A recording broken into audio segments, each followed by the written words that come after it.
I was sitting in the courtroom when the judge prepared to sentence an innocent man to 10 years in prison. The room was silent. No one expected what happened next. A young woman stood up from the last row and said calmly, "Your Honor, the real criminal is sitting right there." That single sentence changed everything.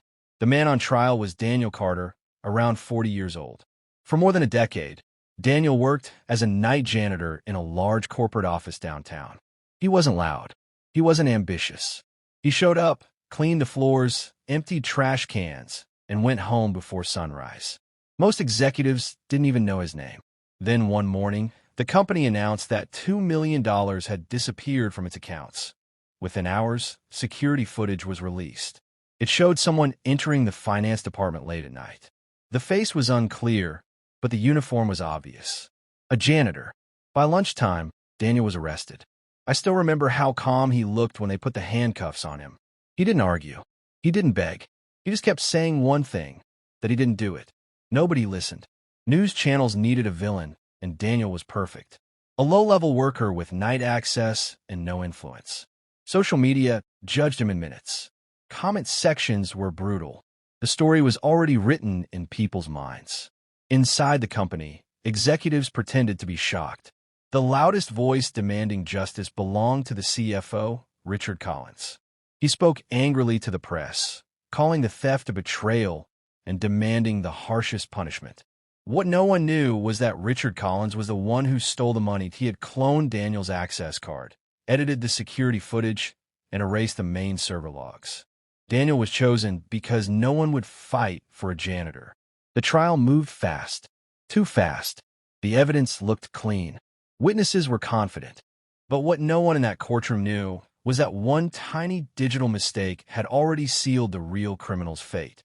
Even Daniel's own relatives began to doubt him. All except one person. Every day, I noticed a young woman sitting quietly in the back of the courtroom. She never spoke, never cried, just watched. Her name was Emily Carter, Daniel's daughter. She had recently graduated in cybersecurity. While everyone else focused on emotions, Emily focused on data. She requested a legal copy of the security footage. She didn't study the face. She studied what was hidden behind it. The timestamps had been altered. Frames were cut and stitched together. The access card ID wasn't original. It was duplicated. This wasn't something a janitor could do. Emily kept digging. The company believed all server logs had been erased, but they missed something, an old backup system no one remembered. And there it was, a login record, 2:17 a.m., from a private home IP address, registered to Richard Collins. And this is the moment when the entire case stopped being about a janitor and started becoming a nightmare for a powerful executive. The final day of court arrived. The judge reviewed the evidence one last time.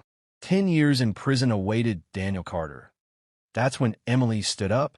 Her voice was calm, steady. Justice doesn't need to shout. She asked permission to speak.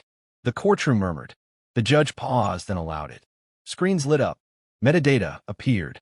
Server logs, IP addresses, original timestamps. Each piece connected perfectly. I watched Richard Collins' face lose all color. He tried to interrupt. Then he stood up, pretending to leave. Security stopped him. In the next 30 seconds, one man would walk free, and another would lose everything he thought he controlled.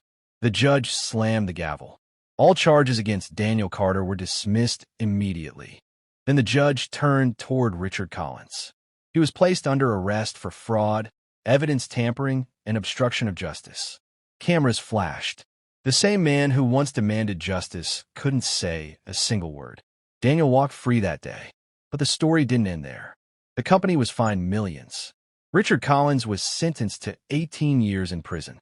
News outlets that had destroyed Daniel's reputation were forced to issue public apologies.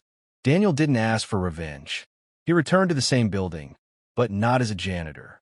The board appointed him as head of internal ethics because the man everyone ignored turned out to be the most honest person in the room. People think silence means weakness. Sometimes silence is just patience, waiting for justice to speak.